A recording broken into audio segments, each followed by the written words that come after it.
Nagpapahiwatig na nga ba si Ben Simmons na babalik na siya sa NBA? Pero saan nga bang kupunan mga boss posibleng mapunta etong si Ben Simmons sakaling babalik man siya sa NBA? Pero bago yan mga boss, nakikisuyo po pala ako sa inyo na paki-like po itong ating video at paki-follow na rin po sana mga boss itong ating page dahil magiging malaking tulong na po yan para sa ating channel.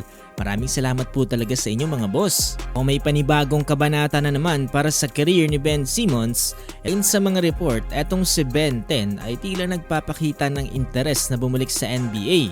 Matapos ngang ilang taon na puno ng injuries, criticisms, and ups and downs sa kanyang career.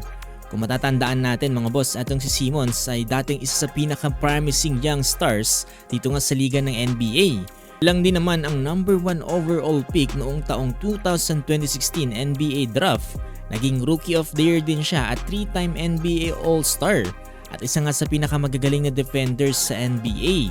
Pero pagkatapos ng controversial na playoff run niya sa Philadelphia 76ers noong taong 2021 ay nagsimula nang bumaba ang kanyang career.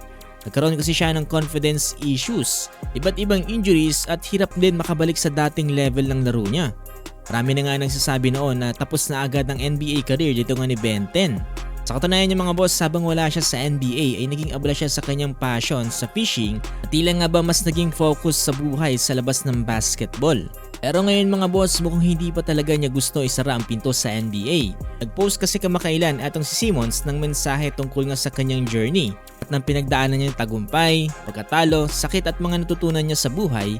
At para sa maraming mga fans, parang sinyalis ito na handa na siyang subukan ulit ang comeback sa NBA. Pero ang tanong ngayon ay may kukuha pa bang NBA teams dito nga para kay Ben Simmons? Sa edad na 30 years old ay hindi pa naman siya matanda para sa NBA. Lalo na kapag healthy itong si Ben 10 at alam naman natin na kaya niya magbigay ng depensa, rebounding at playmaking. Pero ang pinakamalaking concern niya ng mga teams ay ang kanyang mental health at consistency. Kaya nga pa rin ba ni Ben 10 na maglaro buong season?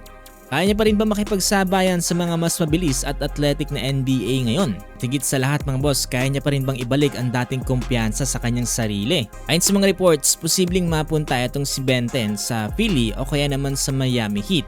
Ang Sixers ang dating team na nag-drop sa kanya at kung sakaling bumalik siya rito, ay magiging isa to sa kanyang redemption story matapos ang controversial niya nitong pag-alis nitong 2021. Pero base sa lineup ngayon dito nga ng Philly kasama itong si LeBron James, ay mukhang mahihirapan na makabalik etong si Ben 10.